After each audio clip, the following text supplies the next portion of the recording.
With the current Epstein revelations in mind, this excellent video explains who released the Democrat emails featuring Podesta, and it was not Seth Rich, it was Israel. Seth Rich was the fall guy, and Julian Assange went along with it. Keep in mind, just as the Epstein files are released, and there is more to come, London central banker, Crown corporate Prime Minister Mark Carney is talking smack to the most powerful nation on earth, the United States of America. Keir Starmer, an absolute wheat rag of a man, the UK Prime Minister, oh my God, Margaret Thatcher would call him a wet. He's so pathetic. But anyway, is also talking smack and giving the finger to the United States, stating in full view that the UK will not abandon China. I mean, if you know politics, you'll know these are fighting words. This is no act. What on earth gives them this confidence? Oh, that's right. In cyber is a real domain of power. In cyber is a real domain of power. By remembering where the Podesta emails came from, we remember Assange's, that's Julian Assange's, long relationship with Russia and the KGB via Pengo, the East German Stasi asset who was murdered shortly after Assange was indicted in Melbourne, Australia in the early 1990s. You know, when Assange was casually hacking the NSA and the Pentagon as one does, where his good buddy Phoenix, the Chabad Lubavitch hacker in Melbourne, was assisting? Yeah, that Julian Assange. Remember all the Russian oligarchs and their bank accounts in City of London and multi-million-dollar London real estate. Remember Assange stating that the official account of 9/11 was the truth and people were too caught up in silly conspiracy theories.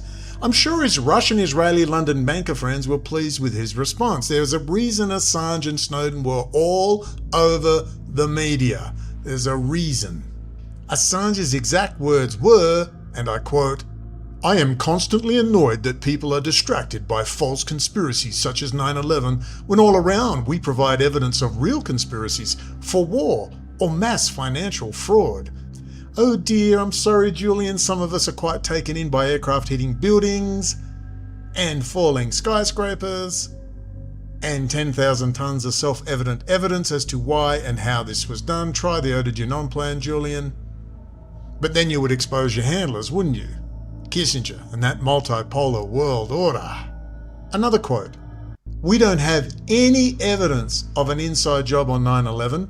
Our documents show that the official story is largely correct." End quote. That's Julian Assange, ladies and gents. Here is the source. The publication was the Belfast Telegraph. The article title was "Wanted by the CIA, Julian Assange, the most dangerous man in the world." The author, or the journalist, is John McEntee. The date was July 19, 2010. Here are the links which no longer exist, and the Wayback Machine does not have a copy. Of course it doesn't. Both he and Snowden had the exact same view. He's had 15 plus years to correct that view.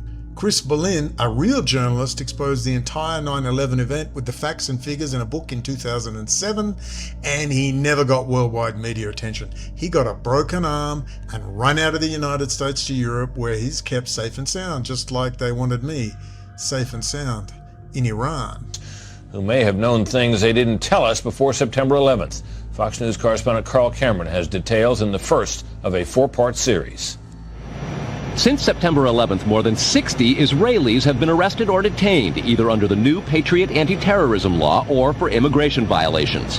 A handful of active Israeli military were among those detained, according to investigators, who say some of the detainees also failed polygraph questions when asked about alleged surveillance activities against and in the United States. When you consider the fantastic work of Fox News' Carl Cameron, another real journalist, in November 2001, are you seriously going to tell me that Assange and Snowden, who have both vigorously poo-pooed 9/11 facts and figures exposing Israel, are not working for Russia-Israeli intel, which is really City of London? I mean, here is the link to the Carl Cameron four-part series. Have a listen. It is absolutely damning, and it was immediately taken down and warehoused by Fox. I've done extensive work on the takeover of Israel by Russian emigres to the highest levels, especially in high technology. The links are below, the playlist, easy to find on my YouTube channel, once you actually find my YouTube channel, because it does not show up in searches. Epstein emails show Ehud Barak explaining how they needed to get as many Russians to Israel as possible to run their high technology sector, and that's actually the most interesting email to me. I'm sorry, I already know how the world works, and so should you. And if you don't, well, welcome to the real world, Neo. I didn't need the email details to work it out, but you keep busy with them.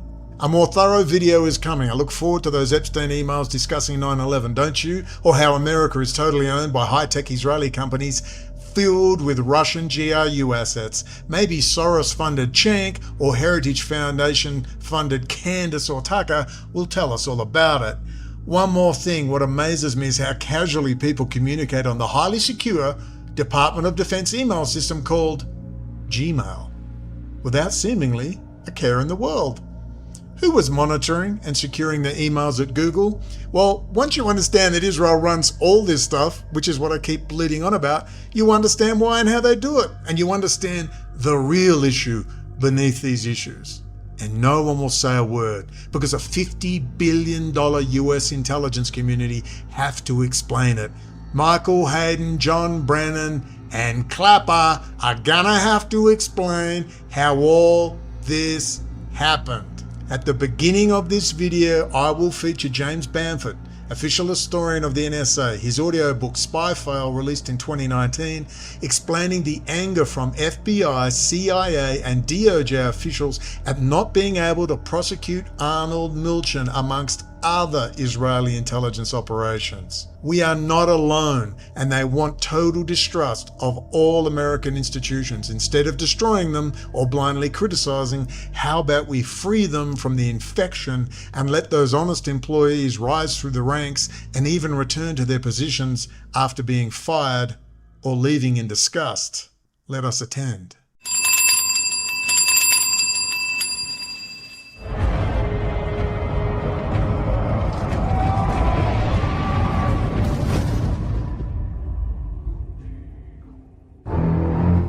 In cyber is a real domain of power.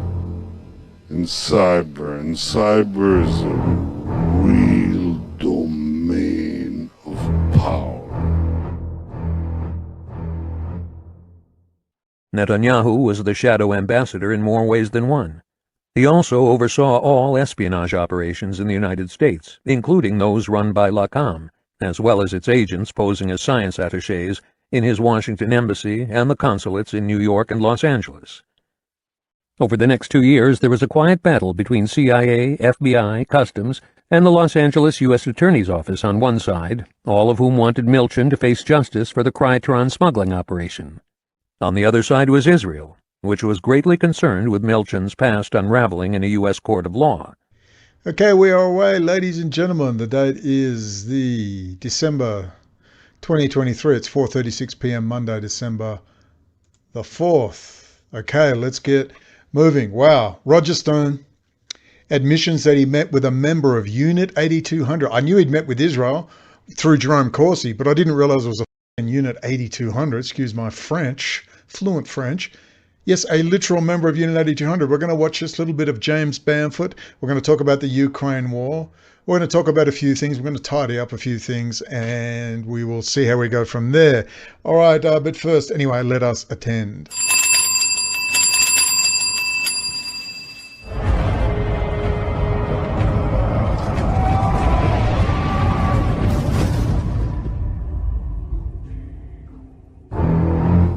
In cyber is a real domain of power. In cyber is a real domain of power. Okie dokie, let's go straight in. As set forth below, this is from the warrant. All the links are below. Links for everything are below. As set forth below in May 2016, Jerome Corsi provided contact information for such and such, which is the Unit 8200 spy, but they actually physically met, according to James Bamford, the expert on the NSA, who's a regular source for the US government. To Roger Stone in July 2016, he also told Stone that he needed to meet with then-candidate Trump alone. In August 2016, such and such told Stone, that's the Israeli guy, that there was an October surprise coming. So this is Israel. This isn't Russia. Well, this is Israel, Russia. Think about it. It's right there. Now, someone said they sent me stuff. I have no recollection. I knew they'd met Israelis. I knew it was through Jerome Corsi. Obviously, you know me. I said from the very beginning, of course, it's Israel. I said in 2016, when I was in Iran, in Hansa, Iran, the home of the foreign minister, Zarif, that obviously, that's when I first heard of Berge, Patrick Berge. And I said, oh, this guy's saying the same thing I am. That's interesting. That it was actually Israel. And so on and so forth. But I didn't realize it was a Unit 8200 member, their NSA, and he actually met him in person. Told Stone there was, so the Unit 8200 spy from Israel told Stone that there was an October surprise coming and that Trump is going to be defeated unless we intervene. Don't know about that. We have critical intel. In that same period, Stone communicated directly via Twitter with WikiLeaks, Julian Assange and Guccifer 2.0 on July 25, 2016. Stone emailed instructions to Jerome Corsi to, quote, get to Assange in person at the Ecuadorian embassy and, quote, get pending WikiLeaks emails. On August the 2nd, 2016, Corsi emailed Stone back that, quote, word is friend, in embassy plans 2 more dumps, one shortly after I'm back, second in October, impact planning to be very damaging. So the Mueller report touches on all this, but I didn't realize it was so black and white. I had no idea it was this black and white, and I was this out of the loop. Come on, ladies and gentlemen. I rely on you guys for these links. People said, we did send you the links. God, I can't keep up with everything. On August 20th, 2016, Corsi told Stone that they needed to meet with the Unit 8200 guy to determine, quote, what, if anything, Israel plans to do in October, end quote. And then they go into the target account and how they were communicating. All very, very interesting. Okay, now James Bamford's going to talk about the Unit 8200 guide. Now, just to remind you, it doesn't say that overtly in the stuff, but Bamford's saying this. He's a very good source. He's totally mainstream. He's obviously an official source for, he writes extensively on the NSA, Body of Secrets, Puzzle Palace, all that stuff. Really good stuff. He told us everything Snowden confirmed, but everyone knew. But Snowden gave the literal exact methods by which they do it, which of course damaged the United States immensely, but not Israel, the cyber technology juggernaut. In fact, as we're well known, and as people forget, Assange had a tiny bit to say. The WikiLeaks cables, the State Department cables were interesting. They had about 4 interesting tidbits on Israel, but that's it. Assange rarely talks about Israel when he did. And although he hates Israel, absolutely hates Israel with a passion. And of course, Snowden has literally zero to say, like zero, nothing, nada. In his books, the word Israel does not appear in his books. He has nothing to say. Of course he doesn't. So who did it damage? Well, it damaged the United States. That's who it damaged. And of course, you know the plan. Kissinger and Associates, multipolar world order, breaking off alliances. Germany heavily damaged the relations with Germany. That was the plan. The intent was not to reveal this stuff to make the world a better place and more freedom and blah, blah, blah. No, the intent was to break off public opinion from the United States, break off the alliances with Germany and the EU, and of course, getting ready to link up with Russia, raw resources, Chinese manufacturing, Israel, Germany, Russia, and China, multipolar world order. Everyone was in on it. Iran was in on it. The whole thing's a stage. Okay. For those of you that stuck around, we talk about this regularly. Now listen to what Bamford has to say. And I know what Bamford is, but it's good stuff. It's really good mainstream stuff. I'm listening to his audiobook, which is, we'll listen to a little bit of it. I mean, I have never had a mainstream source go so hard. Now, you know what? This came out in January 2023, his book. Lays it out. Arnold Milchan. I've never heard such detail on Milchan. Now, why did Whitney Webb appear on Glenn Beck 6 months ago in May? Because James Bamford had put it all out there. And then you've got the arch-Zionist piece of shit. If he's not a kiddie fiddler, I'll be very surprised. Glenn Beck suddenly coming out and discovering Israel with Whitney Webb. I mean, they barely touch on Israel. And then Whitney Webb decided that, oh, maybe Vladimir Putin's not such a good guy after all, after years of us hammering her and the last American vagabond, James Corbett. I mean, it was pathetic. I mean, that lot I'm not even going to, you know what, they're not even, I mean, Whitney Webb may well be an asset, whether she knows it or not. She's down there in Chile. It's KGB hangout. The KGB doesn't come in a trench coat or a hat going, duh, we're smelling of vodka. They come, they're hip, they're cool, they're happening, and they're probably Israeli. And they're extremely hip and cool, and she's definitely stage managed. She's a woman in search of a husband. She's just broken up with the sperm donor, Johnny, who's not paying his paternity. And I guess who knows what the falling out was about. But she recently went on Redacted again, where they acted all shocked about Israel. They talk about Microsoft and Israel. Failed to tell you that all the Microsoft products are literally core coded in Israel. Windows, Microsoft Office, the Azure Cloud, and all the ramifications. Didn't tell you that. Still won't mention Intel Corporation, all the backdoors, all the stuff that was going on. Not a word. These are the ultimate ligament hangouts, and I hope they burn in hell, and I hope everyone has a memory, because these people are costing you time, energy, and money, and maybe your life and the life of your children in the future by their lies, their endless lies by omission. So with that in mind, let's now listen to James Bamford. Well, these were I guess they call them secret, or they weren't made public. I mean, these were affidavits and a search warrant that was kept secret at the time. Again, it was only released under the Freedom of Information Act, so it wasn't the FBI didn't come out and say, "Oh, we have this." They were sort of forced to release it under the Freedom of Information Act, and they redacted the name of the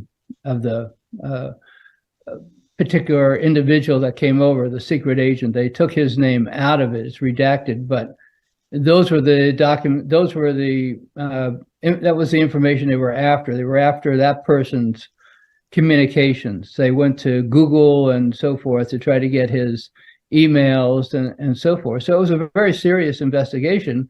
The problem is when the Mueller documents came out and the Senate Intelligence Committee came out, they had all that information redacted.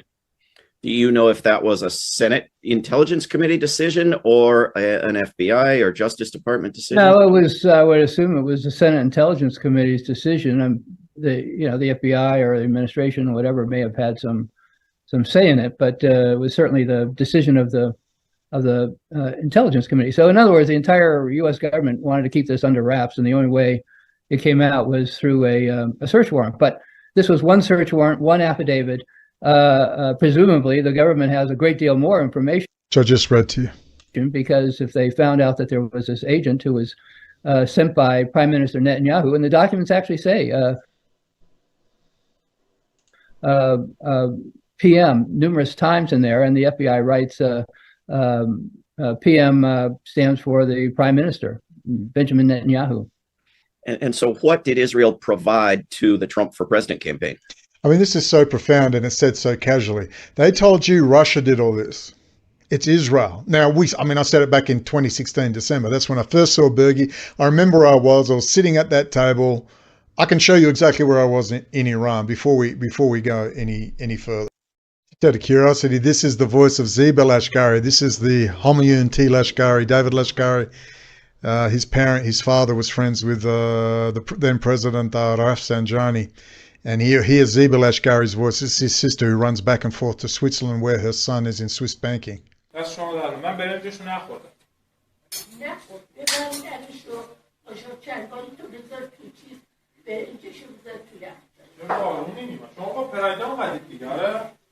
Hello, Ozzy. I have no idea what they're talking about, just out of curiosity. Just for 2 seconds, that's where I was here. Hello. Ladies and gentlemen, it's the Belltail Boy live from a secret location. What the hell's going on there? In Iran. And you can see it just played a second ago. Ladies and gentlemen, it's the Belltail Boy live from a secret location in Iran. And you can see this is the view I have at the moment.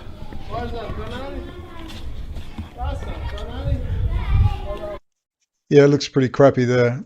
Anyway, let's go to back to Bamford. But, I was sitting there at the table in Iran, and it was obvious it was Israel, but I'd never actually heard such confirmation that they were actually meeting with Unit 8200 staff in secret. nobody in the United States, including the U.S. government, knew that the Russians were eavesdropping on Hillary Clinton and taking her emails, as well as a DNC. So the Israeli intelligence organization, Unit 8200, which is the equivalent of NSA, they were able to get that information. And what they wanted to do was to provide it to the Trump campaign as sort of a quid pro quo. So early in May of 2016, the secret agent came over to the United States and told one of the key players in the Trump campaign, Roger Stone, that they had done Freaking gold. this, that they had gotten this information. The FBI was able to determine this because they did a search of the internet, the emails that were coming out of Roger Stone's computer. All right, the link is all below for all of this stuff. Man, listen, this is 6 months ago. Yeah, I got to keep up with this stuff. This is vital. Someone said they sent me stuff, but I don't remember. Don't get me wrong. I knew this was happening, but I didn't have confirmation from someone like a James Bamford. Anyway, so what does that put Roger Stone in context with General Jim Jones, Denology, all the revelations of Patrick Berge? You can see where we're headed with this stuff. You can also got James Bamford of The Nation, Israel's war on Americans, why Israel slept, the US and Russia standoff over prisoner exchange, Julian Assange and Arnold Milchan, the lopsided scales of American justice. Basically, Arnold Milchan is a literal massive damage to the United States, and they just wander around as if they are God's chosen, and so on and so on. A lot of the stuff you and I all knew, but you understand it's different to when you actually get that black and white confirmation. And just the way they so casually say Roger Stone's meeting. But let's also have another look at Roger Stone and what other things he said, and we can extrapolate from there about who and what Roger Stone is, General Flynn, all of those people. Here's Roger Stone. I'm a Zionist.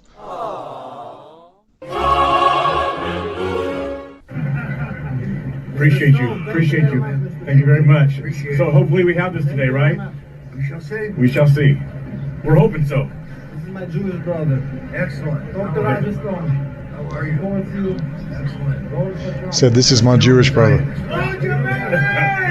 you go. 100% science. All right. Thank you. Appreciate it. Well, because here is Stone saying how much he wants Trump indicted and out of there. Now, when Stone learned that Trump then pardoned Steve Bannon during his final hours as president, he was, quote, enraged and said Trump was the greatest single mistake in American history. It's so fake news. I'm done with this president. I'm going to go public supporting impeachment. I have no choice. He has to go. Run again. You'll get your brains beat in. Stone learned that Trump then pardoned Steve. Okay, with all these in mind, let's now hear Jason Goodman. He did something good. He took George Webb to court. He actually sent me his paperwork. Swinegart. George Webb's real name is Swinegart. He's got a brother who was involved in Department of Homeland Security. What always amazed me was that George Webb hung out with Daniel Hopsicker and said, oh, you and Whitney share the same publisher. You know, when Hopsicker went after Mint Press News and Whitney Webb and all the rest and said, where are they getting all their funding from? They stink of intelligence. Their old man, Webb Sr. is high up and looks like Intel, multi-million dollar, hundreds of $1 million in property deals, all sorts of stuff like that. And there's George Webb saying, oh, you know, you share the same publisher as Whitney and maybe you should take the post down. And I thought, wow, I saved that all. They disappeared it, deleted entirely my backup in the cloud on Mega, the whole thing, 1.2 terabytes as I went looking for it right from under me. And also they took it down off YouTube, but before that they put the sound out of sync of that event. They hid that. So when you understand George Webb is hanging with Robert David Steele, and thank you, Jason Goodman. A lot of people got a lot of problems with Jason Goodman, but I have to thank him for this. Many papal indulgences for this Jason Goodman. As he links, there's Jerome Corsi, the man who's organising Unit 8200. I cannot tell you, whatever you think of Jason Goodman, just nod your head and give him a little thanks. It's like Berge. Berge's bigger, but what Berge did, they really begin to bring the dots together. This is from Rats in the Ranks. If you're new to this, Rats in the Ranks is linked below. Watch all three. It's opened a lot of people's eyes about these people. And then you'll understand Flynn, Clay Clark, the big theosophical 7 rays of light speech. They're all Masonic, freaking involved with Israel. There's Jerome Corsi, the man who's arranging Roger Stone to meet directly with a member of Unit 8200, a spy, directly, face to face. Now listen. Now he's talking about his friendship with Robert David Steele, the man who wrote all the open source intelligence and other training manuals for the CIA, FBI, and the Marine Corps and NATO, and was the ghostwriter for none other than King of the Cherry Marines, General Al Gray. Remember Kay Griggs? And we need to talk to Patrick Berge pretty soon, actually, about this. We all know that you are acquainted with Robert David Steele, and there's a photograph of you with Robert David Steele. Yes. Standing under a portrait of, is it Theodore Roosevelt? Yes, it's at P.J. Clark's restaurant here in Washington, D.C. And the picture is 100% authentic. We had a very pleasant dinner together. We talked, global strategy. Yes, and of course my expertise in digital photography told me that, but I always like to get first-hand information from the source. You can see Roger Stone going, wait a minute, am I being set up just like Berge? Do you know General Jim Jones and his son and technology? Blah, blah, blah, blah, blah. Oh dear. Oh my God, I don't believe it. I did have it. I've actually labelled it here. Roger Stone, Unit 8200 Talk, World Radio, James Banford on Israelgate and Nord Stream on the 12th of May, 2023, 9:28 a.m. That's when I downloaded it. What is going on with my mind? What was going on then? February, March, April, May. Might have been the Mike Gill thing because I ran the twist after that. That really destroyed me. Okay, that is a big miss. That is a big miss. I don't even know how the hell I did that. Now, this is Roger Stone doing something amazing. He's talking about Election Guard. Must have read a Whitney Webb article. That was an excellent article by Whitney Webb. When I read her article on Election Guard, Microsoft, I thought, well, this is it. She's going to bust the whole thing wide open. She's going to go into Microsoft Israel, the core coding over there. She's going to go into Intel Israel. And we were just sending her stuff hand over fist, not going, mention us. We want some credit. We want some attention. We were like, here, take this, take this. Wanted to win the war. And she just went block, block, block, block, block, block, block, block, block. Let me tell you, it's personal. Whitney Webb is a lying, limited hangout piece of 100%. And so many people have contacted me. So many people who are in touch with her personally. I've spoken with her on Zoom and said she is a. That's why she's gone so quiet. Not just because she's broken up with Johnny. And she had to go and redact it for a few shekels to get someone out there. So let me tell you, all of you people, all of you pieces of shit, you're getting found out. And we're taking notes and we're keeping lists. Don't think it's being forgotten. Now listen to Roger Stone say something good. But remember, he only says it once, never says it again. You know why Roger Stone says stuff like this, which is the truth, and then shuts up? Have you ever come out of the mouths of these January 6 retards and election stealing say a word about Election Guard, Microsoft, Dominion voting? Ever. Roger Stone said something. You know why? It was a shot across the bows. Keep coming after us, we'll spill the beans. He got what he wanted and he shut up. Just like Steve Bannon going after Kissinger non-stop, going, wow, Steve Bannon's gone off. Bannon knows who I am. I got an invite to that stupid monastery. Don't worry about that. Alex Jones, Joe Rogan, they all know who I am. Trust me. They know exactly who I am. And I'm telling you now, they get leverage. And once good old Steve Bannon was let back into the team, he shut up. He never heard anything more about Kissinger. Now listen to this. The controversy regarding this is Roger Stone. All is Roger Stone. All of the controversy regarding Dominion voting systems is but the tip of the iceberg. Indeed, Roger. So tell us more, Roger. Here's the real villain. It's none other than Bill Gates and Microsoft. Oh, wow. This is 2020. This is 2020. I remember when he did this. I did a post on it.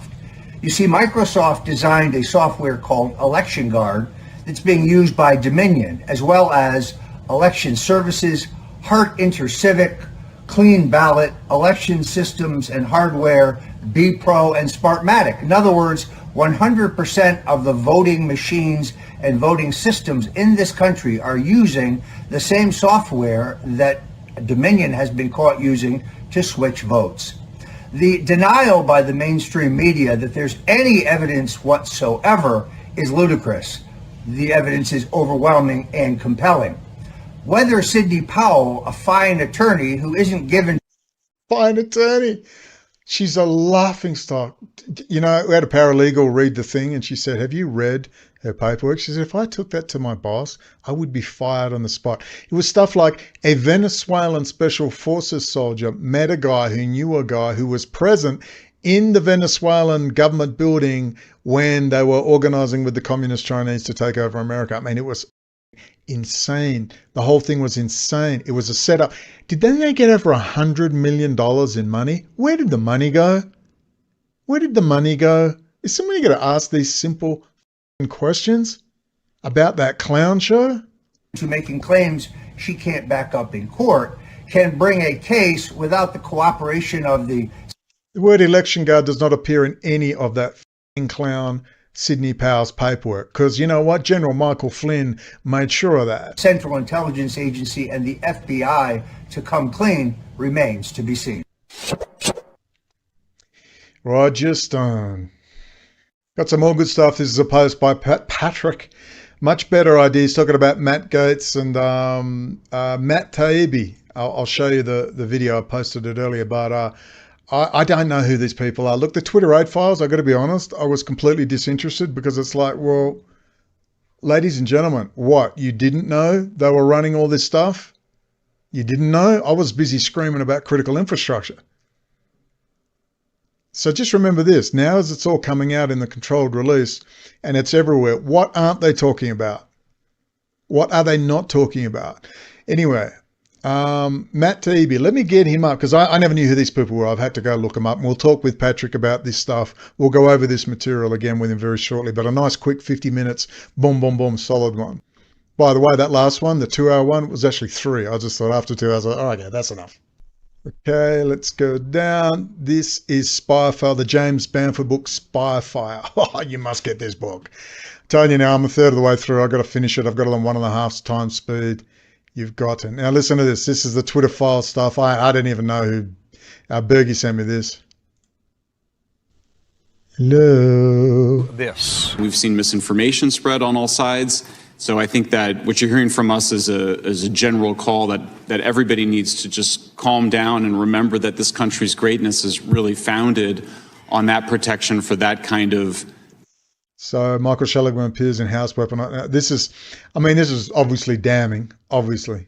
But I can't wait for them to say, hey, guess what? The Israeli state, you know, the one with Benjamin Netanyahu spying on us 24 hours a day, the last 100 years, but the last 30, 40 years especially. Yeah, they're running all our critical infrastructure and they've got supercomputers for viral research and they're in our Department of Homeland Security. They're running the databases and now we liaise directly with Israel. They run the database for us, Department of Homeland Security and...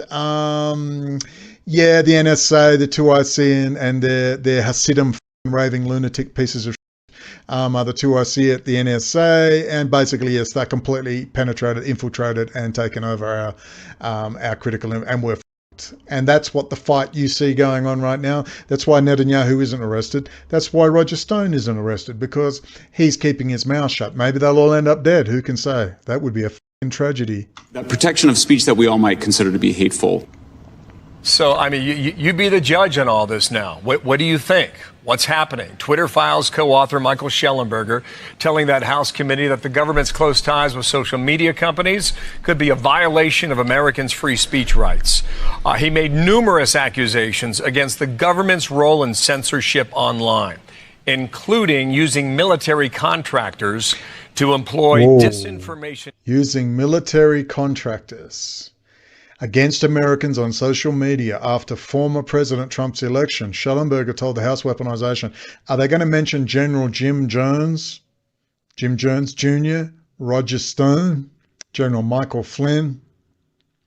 They're going to maybe, I don't know, toss in Robert David Steele, maybe Kay Griggs. Let's get her in. Tactics against American citizens.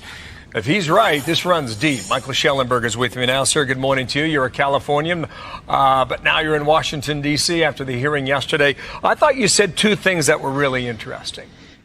The first thing you said is that it was worse than you originally thought. How so, Michael?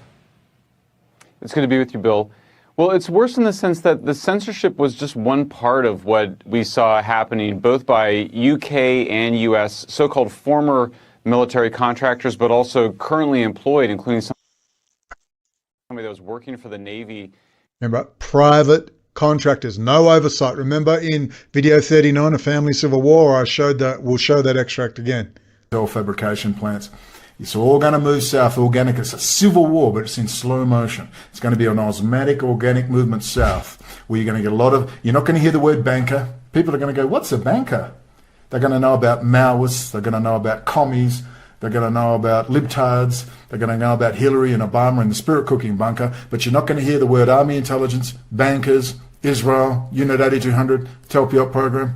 You're not going to hear any of those words. The word banker will disappear. And when someone says 9/11, they'll say, isn't that the emergency number? They won't even remember 9/11 and Israel's role in it. It's all been scrubbed.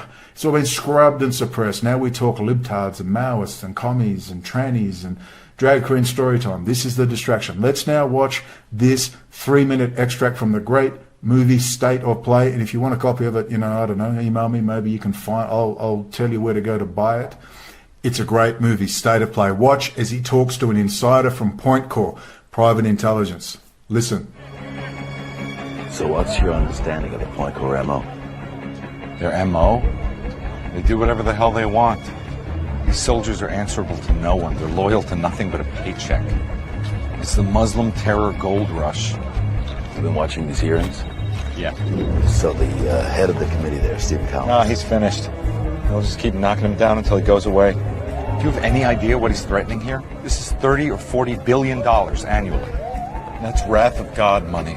The hearings are saying 3 or 4. Overseas, the real money is what Point Corps stands to make in its domestic operations. I wasn't aware that they had any. Who was sent in for crowd control after Hurricane Katrina? Us. Private security contractors deputized to shoot at American citizens. Who's training Chicago police on new interrogation techniques? Soon, Point Corps will take over from the NSA on phone taps, terrorist databases, all of it. It's a fundamental restructuring of domestic intelligence policy. It is the privatization of Homeland Security. Billions and billions of dollars. Now, you really think they're going to forfeit all that because some hero from the 7th District of Pennsylvania thinks that they should? Okay, I hope you're starting to get it and you understand what Antifa, BLM and all these movements are. And the kids, a lot of these generals are out there running these things. There's formal and there's informal. The people at the top are all army intelligence, privatized. Denology. Thank you, Patrick Berge, for exposing Roger Stone and Manafort's involvement in that. Let's quickly play this quick extract from Rats in the Ranks. The link is below. And, Paul Manafort, we were Manafort's #1 partner, his company, 3EDC, which included Roger Stone, which I like Roger Stone, right? But these guys all messed with our elections.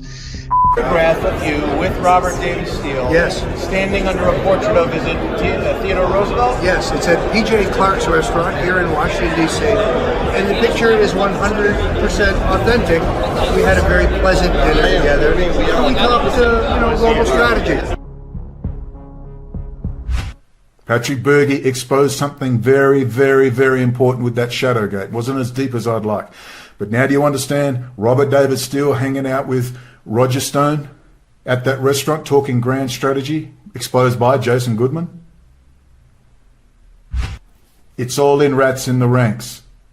Understand it. There's no right, left. It's just playing us. They are playing us big time, breaking off the United States, moving everything south, separating us, bringing in robots and drones to sort us out in good time. We better watch out. Trump is clueless. Biden is clueless. They just do as they're told. They're puppets. And I'm afraid it's a little late, Trumpy. It's a little late, Trumpy. You listened to your sexually whacked up daughter and your closet homosexual son-in-law called Jared Kushner, didn't you? And got rid of Steve Bannon, an Office of Naval Intelligence. Government wastes money. We're libertarians. We're the Koch brothers. We don't pay any tax.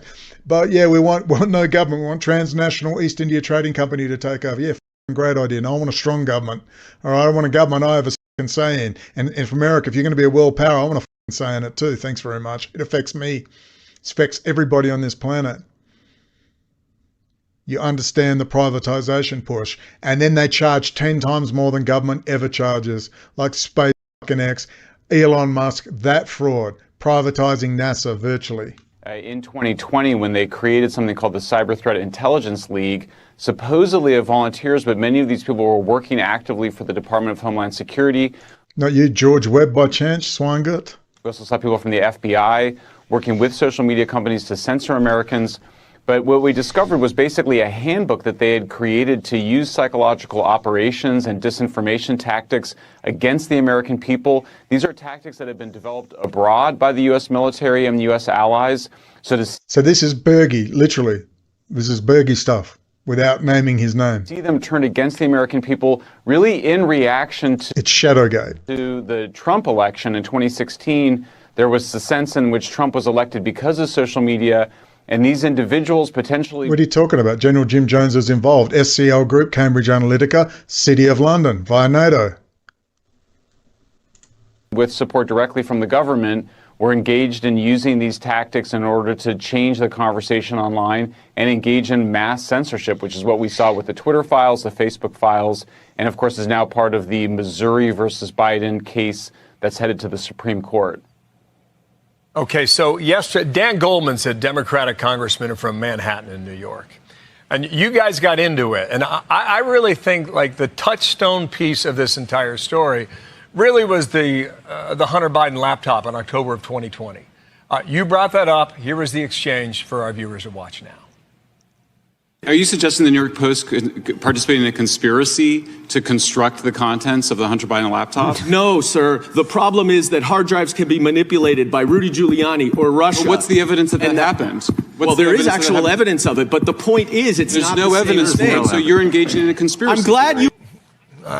he basically suggests that Rudy Giuliani did it for Moscow. I don't know how far you want to run with that. Yeah. You're welcome to comment on that. But I really think the other thing you said yesterday that a lot of people don't understand, I really like you to explain this right now. You said so many FBI people were working at Twitter. Is that a fact? And still are, aren't they, Mike Gill? Remember Mike Gill? Where I said to him, hey, dude, I'm not here to blow up your Twitter. You're on FBI Twitter. We need to use Twitter, whatever you want to do, but let's just get all your material, get it into documents so we can get it to the right people, get it to people going out into state and federal authorities, get it everywhere, chiefs of staff, what's her name, Elizabeth Harris down there in Phoenix, Arizona, was all ready to go. And all of a sudden he just, no, you'll expose the witnesses. Total shit. He works with the FBI. He's been under a protected witness program since 2018. He's at a halfway house in Fredericksburg, Maryland, in the heart of the intelligence community. That piece of shit, he is a conniving, it's all true. Everything he says is true. All right. But he's a piece of shit. He was leveraging the information to win his case. That's why a man with $47 million didn't hire the New York Times or Adam Curtis of the BBC to come and collate all his data and collect all his data and make a documentary. No, he went on Facebook and paid for ads, and then he went on Talk Local Radio. The reason he did that is because he was keeping it local so that they would do a deal. Well, they didn't do a deal. Yeah, it is. And that is Mike Gill. He is not a hero. He is a selfish piece of shit. I assure you. Former general counsel, the former deputy director of FBI, were both at Twitter at the time that Twitter overrode its own staff recommendations to allow the New York Post story about the Hunter laptop to exist on its platform. They overrode the staff evaluation that it had not violated the terms of service. They censored it very famously. And what's important about that instance of censorship is that it created the perception, including among myself and basically most of my friends and family, that there was something illegitimate about it, that it really maybe the Russians had done something to it. We now know that the Hunter Biden laptop was real. Do what to it? I mean, it's not just images, it's video. It's video of him, clearly. It was actually, in fact... And what did they do? They got leverage off it and they all shut up. Hunter Biden's own attorney said that it was real. And so the Democrats were saying, oh, we're engaged in a conspiracy theory. They were engaging in a conspiracy theory that somehow the Hunter Biden laptop had been manipulated by the Russians. There is zero evidence of that, contrary to what Congressman Goldman said.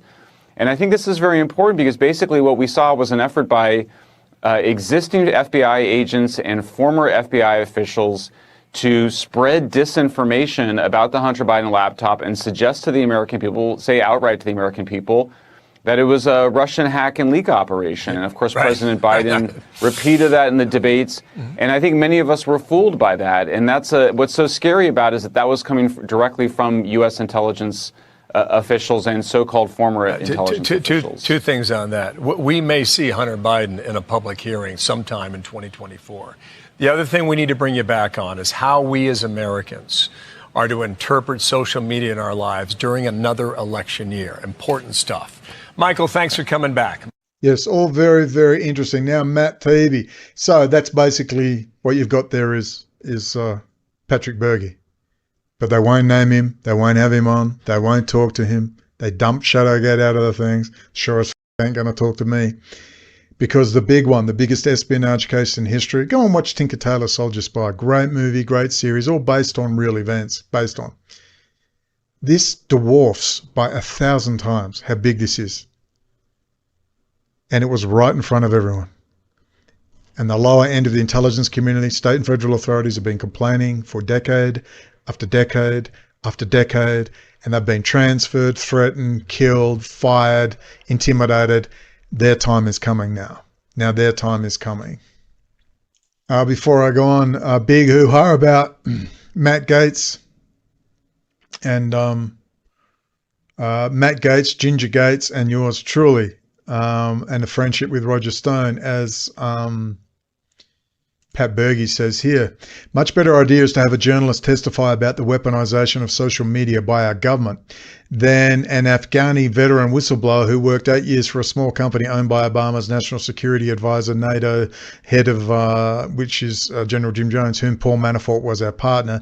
It is backed, it is based on fact, witness evidence, and belief that my testimony before Congress is being prevented because of Matt Gaetz' friendship and business relationship with Roger Stone, who was involved in firing Millie Weaver for my claims in the Shadowgate about Paul Manafort. Gaetz must be removed from the Weaponization of Government Committee immediately and be brought before Ethics Committee for an investigation. Matt Gaetz. Well, I didn't realize that was a mystery regarding Matt Gaetz and Roger Stone. Okay, this is 2019, and this is Matt Gaetz talking with Roger Stone. Yeah,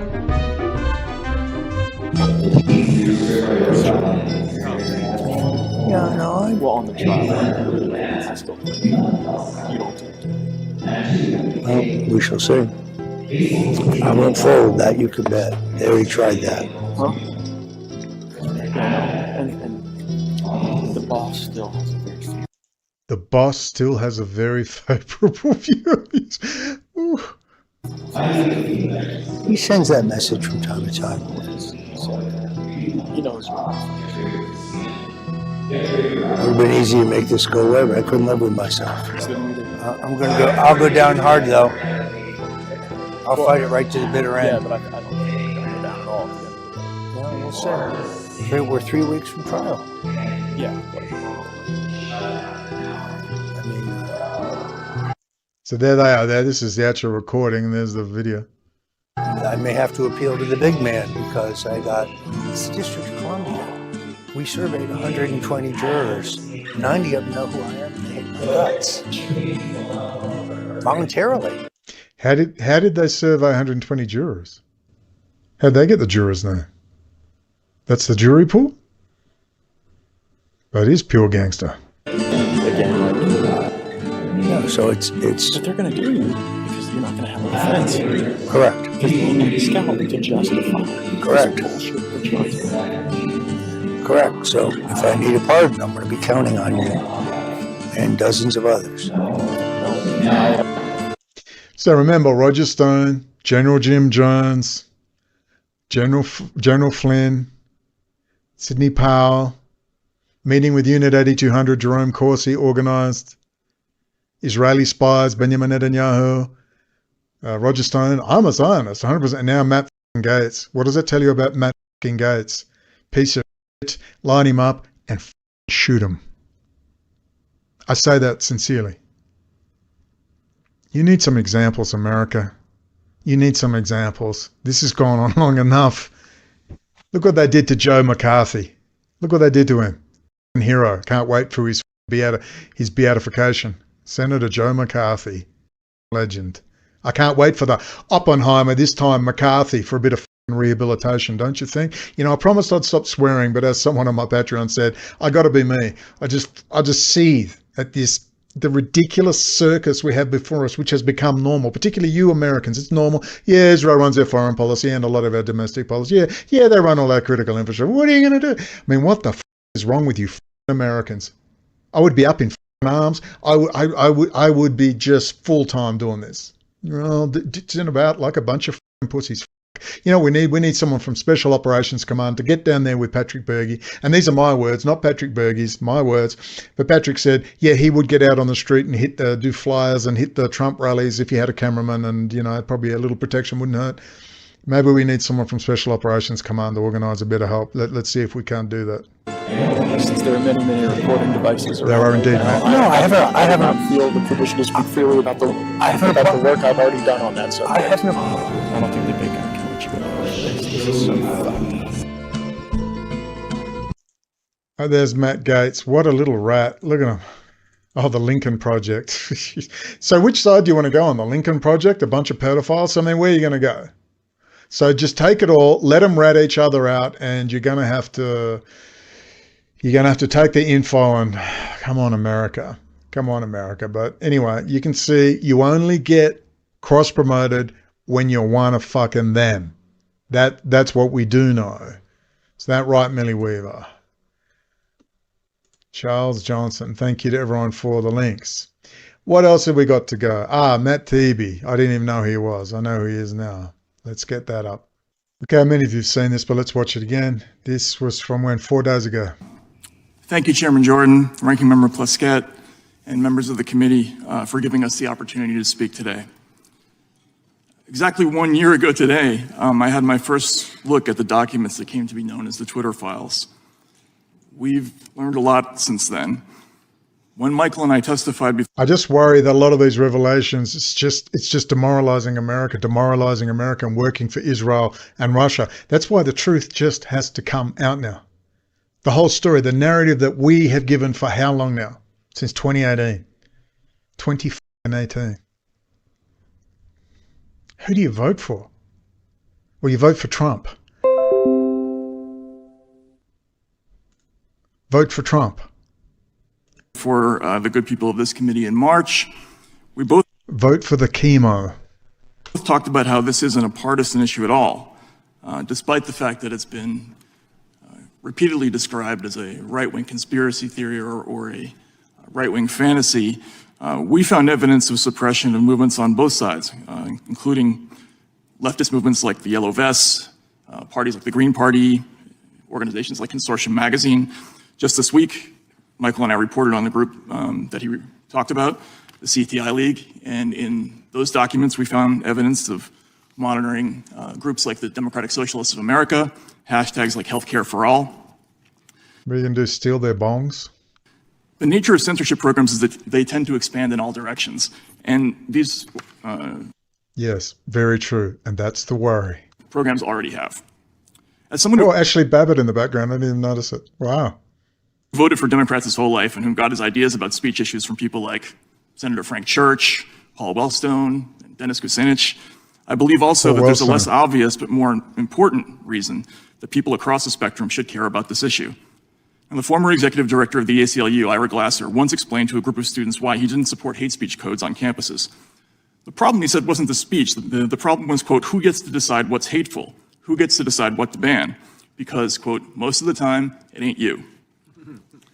The story that came out in the Twitter files, and for which more evidence surfaced in both the Missouri v. Biden lawsuit and this committee's Facebook files releases and in the CTI League documents, they all speak directly to Ira Glasser's concerns. There's been a dramatic shift in attitudes about speech in this country, and many politicians now clearly believe the bulk of Americans can't be trusted to digest information on their own. This mindset imagines that if we see one clip from RT, we'll stop being patriots, that once exposed to hate speech, we'll become bigots ourselves automatically, that if we read even one Donald Trump tweet, we'll become insurrectionists. Having come to this conclusion, the government agencies like the DHS and the FBI and the quasi-private agencies who do anti-disinformation work have taken upon themselves the paternalistic responsibility to sort out for us what is and is not safe. While they see great danger in allowing others to read controversial material, it's taken for granted that they themselves will be immune to the dangers of speech. This leads to the one inescapable question about these new anti-disinformation programs that is never discussed but needs to be. Who does this work? Stanford's Election Integrity Project helpfully made a graphic showing the quote-unquote external stakeholders involved in their content review operation. It showed 4 columns: government, civil society, platforms, and media. There's one group that's conspicuously absent from that list: people, ordinary people. Whether America continues the informal sub-rosa censorship system we've seen in the Twitter files or the Facebook files, or whether it formally adopts something like Europe's draconian New Digital Services Act, it's already abundantly clear who won't be involved in this kind of work. There'll be no dock workers doing content flagging, no poor people from inner city neighborhoods, no single moms pulling multiple waitressing jobs, no immigrant store owners or Uber drivers.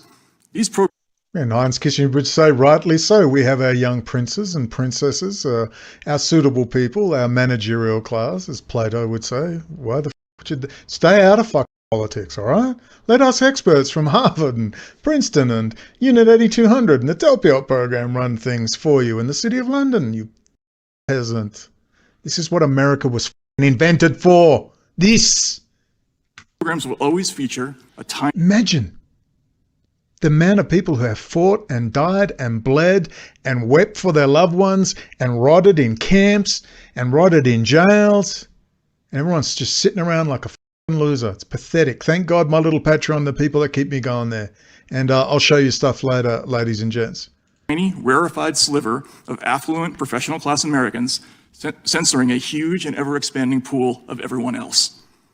Take away the highfalutin talk about countering hate and reducing harm, and anti-disinformation is just a bluntly elitist gatekeeping exercise. If you prefer to think in progressive terms, it's class war. If one small demographic over here has broad control over the whole speech landscape, and a great big one over there has no control whatsoever, it follows that one of those groups will end up with more political power than the other. Which one is the winner? To paraphrase Ira Glasser, it probably ain't yours. It isn't just one side or the other that will lose if these programs are allowed to continue. It's pretty much everyone, which is why these programs must be defunded before it's too late. Well, that's all wonderful, but, you know, can we get let's...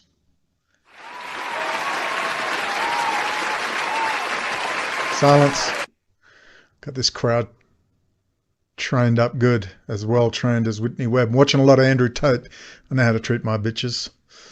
Oh, Andrew Tate, geez, that guy's... I reckon he's going to get a light sentence in Romania, and then they're going to do him for 50 years in America. But anyway, so there you go, telling us things we already knew, but I guess it's nice to see them right out in the open. You won't probably not going to see Patrick Bergier now, I guarantee. So we'll talk to Patrick very, very soon. I hope those bits and pieces about Roger Stone really make you understand where this is all coming from. And slowly but surely it's coming out about Israel and Russia. Slowly, slowly, slowly. It's a difficult time because there's for brains on both sides. There really is. And you've just got to go to your local representative and start demanding action. So next video after this, I'll go over some of the material people have been writing. We have been writing letters.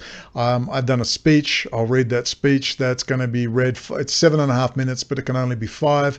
But I've sent it, and a friend's going to be reading that in front of a big group. I thought it was today, but it's soon, a few days away.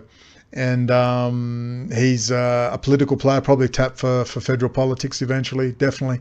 And this is what I mean. We've been just infiltrating. We're not talking to flat earthers. We're not talking to morons on whatever. We want to talk to political people. The political changes that come are not because I'm sorry that you sent a bunch of links on Facebook. I'm sorry it didn't. It's because people have been directly approaching state and federal authorities, Department of Homeland Security, Department of Defense, Department of Justice, and going directly to sources and pushing this hard. They've been getting into high-profile court cases and causing international incidences.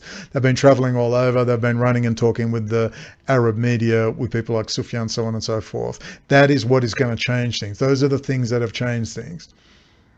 So I leave you with that. Is there anything else we can go over?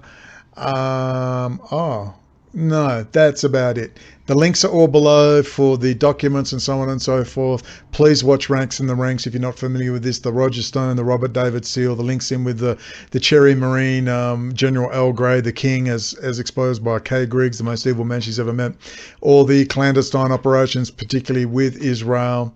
The killings of CI Director, not James Woolsey, Bill, I've forgotten his damn name. Geez, I really want to speak to Kay Griggs before she goes. And seeing this new network of the Flynn Network, the Clay Clark of the world, the Take Back America tour, the January the 6th horse, they're all involved, all to bring down Trump, because Trump fell out with Jared Kushner, he fell out with Murdoch, and he fell out with Heinz Kissinger, because good old Cherry, Jim Mattis and Mikey the Rapture Pompeo got a hold of him, whether you love or like them, it doesn't matter. And they went after Israel. I had to laugh at the political morons out there that said, Mike Pompeo says he loves Israel. Yeah, it's called politics. I like Israel too as a state, because it's there now, and after trillions of investment, it's not going anywhere. It needs to be a secular state with equal rights for all, and the US is going to sit there with a big base, and it's going to get all the data for the AI. That's what's going to happen on a 99-year lease. There will be peace there eventually. We could talk about Ukraine another day, but suffice to say, the narrative that everyone's worked out, Ukraine is being starved of weapons, so they can't win. Fancy that. They want to stand off in North Korea, South Korea, yes. And then they can keep a highly compromised Putin there. All the morons saying, it's over, it's over. Oh, for God's sake, it's not over, please. Please, there will be a stalemate and 2 US bases in Ukraine. That is the plan. For all the naysayers, and there's plenty of them, including Sufyan, who think the US is going down, oh my God. I'm 53. The US was meant to go down about 40 times in my lifetime. It's still here. It's not going anywhere. And for those of you that think Vladimir Putin's so wonderful while you're going off about free speech, does it not ever get the cognitive dissonance of these morons? They're the Putin bros. Free speech, I want free speech. Oh, I love Putin. Listen, if you think the American government's bad, I'm not sure you quite understand the concept of China and Russia, or Saudi for that matter, or the Middle East. I suggest you wrap yourself in the flag and get out there and reform the United States so that it lives up to that reputation, which will give it the moral authority to rule with an iron fist, Pax Americana all the way. It's either that, or it's going to be some EU horse socialist UN smart city crap. As it is, if the United States doesn't survive, that's the end. It's the end. So it better survive, and you better start learning how the world works and not falling for crap. My biggest worry is this is demoralizing people. It's America bad, but slowly it's coming out. And it's got to come out more and more. State of Israel survives, it will be a proxy state directly of the United States. And King Charles and Rothschild, well, we know what can happen to them. All right, ladies and gentlemen, we'll talk again soon. Till then, I'll leave you with the great Bill Cooper and F. Scott Fitzgerald. I hope just those little bit of open source material just reminding us about Roger Stone and the links to Matt Gaetz, that network, meeting directly with Unit 8200 staff. You must read Paul Bamford's stuff. It is, James Bamford, sorry, amazing to say the least. His book, Spy Fail. I got to finish it as fast as I can. We'll talk again very soon, probably tomorrow. F. Scott Fitzgerald, quote, "The test of a first-rate intelligence is the ability to hold 2 opposing ideas in the mind at the same time and still retain the ability to function. One should, for example, be able to see that things are hopeless and yet be determined to make them otherwise. This philosophy fitted on to my early adult life when I saw the improbable, the implausible, often the impossible, come true."